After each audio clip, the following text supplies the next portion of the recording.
Hello friends, अगर आप हमारे चैनल पर नए हैं तो मेरे चैनल को सब्सक्राइब, लाइक, शेयर ज़रूर करना। खुद को बाथरूम में बंद कर लिया। वो देर रात का वक्त था। उस वक्त मेरी बेटी सो रही थी और मैं शोर मचाकर उसे परेशान नहीं करना चाहता था। मैं बहुत परेशान हुआ। मेरे बार बार जोर देने पर भी उसने दरवाज़ा नहीं खोला। मैं सोच रहा था कि क्या मैंने कुछ गलत किया है। मेरी पत्नी का फ़ोन लगातार बज रहा था और वो उससे उठा नहीं रही थी। जब मैं उसका फ़ोन उठाने लगा तो उसने मेरे हाथ से फ़ोन छीन लिया और बाथरूम में चली गई। उसने दरवाज़ा अंदर से बंद कर लिया। घबराहट में मैंने दरवाज़ा तोड़ा और उसके हाथ से फ़ोन छीनकर देखने लगा। मुझे बड़ी हैरानी हुई। उसने एक नंबर पर मैसेज किया था। इसी नंबर से उसे कुछ मिस कॉल्स भी आ गई थी। मैसेज में लिखा है, मेरा फ़ोन मत उठाना, अभी मेरा फ़ोन मेरे भाई के पास है। यह मैसेज पढ़ने के बाद मैं डर सा गया और मैंने उसे कुछ नहीं कहा, क्योंकि मुझे लगा कि कहीं वो दोबारा बाथरूम में खुद को बंद ना कर ले या खुद को कोई नुकसान ना पहुंचा दे। अगली सुबह मेरे दो दोस्त घर आए, उससे बात करने लगे। मेरी पत्नी इन दोनों दोस्तों को अच्छे से जानती थी, क्योंकि वो अक्सर हमारे झगड़े सुलझाने हमारे घर आया करते थे। मेरे दोनों दोस्त मेरी पत्नी को समझा रहे थे कि वो मेरे साथ ही रहे, हमारे बच्चे के बारे में सोचे। उसके अलग हो जाने से हमारा परिवार ख़त्म हो जाएगा। लेकिन इस बार तो जैसे उसने अपना आखिरी फैसला कर ही लिया था। उसने साफ साफ शब्दों में कहा कि अब उसके लिए यह ज़िंदगी जीना मुमकिन नहीं है।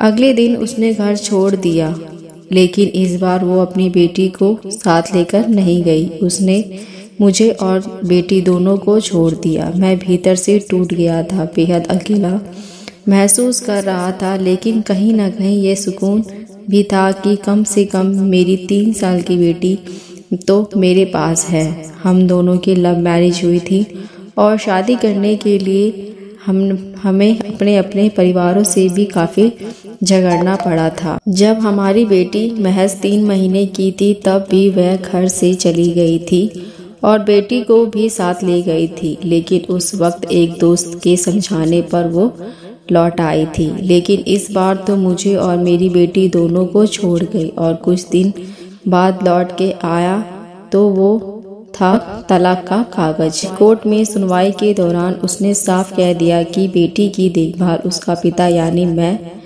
ज़्यादा बेहतर तरीके से कर सकता हूँ। मैं और मेरे माता पिता इस बात से खुश थे कि मेरी बेटी मेरे पास ही रहेगी। हमारे अलग होने की शुरुआती दिनों में मुझे अक्सर यह ख्याल आता था कि हम फिर से एक हो गए हैं और तीनों एक साथ रहने लगे हैं। कभी कभी मुझे डर लगता कि कहीं किसी दिन वो लौट आए और मुझसे मेरी बेटी को ना छीन ले।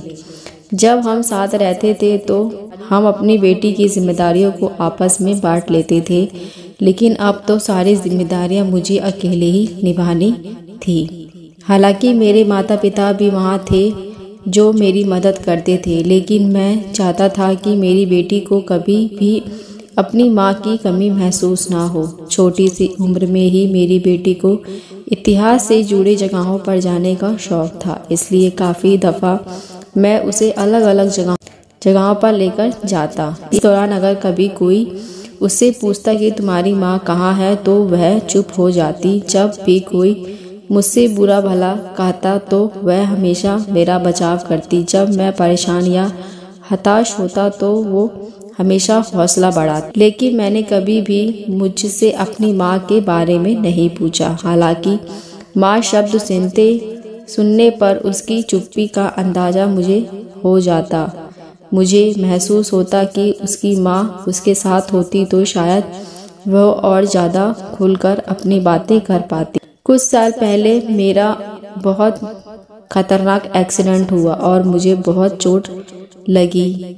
जब मैं अस्पताल में और उसके बाद घर में इन चोटों से उभर रहा था तब मेरी बेटी मेरा सहारा बनी। वो मेरी दवाइयों का ख्याल रखती, हमेशा मेरे साथ रहती। इतना ही नहीं वो मेरी